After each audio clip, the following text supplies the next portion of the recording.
Let's just change the spindle speeds a little bit. Okay, slow it down. That's good. Speed it back up. Okay, that's good. Now turn the spindle off, and let's jog all four axes, independently.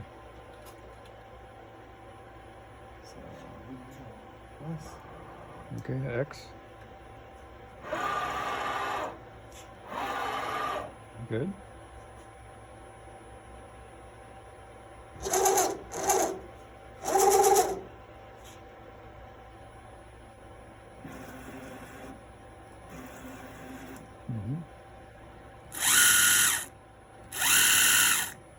Great. This is a nice little machine. Let me get over here and look at the screen.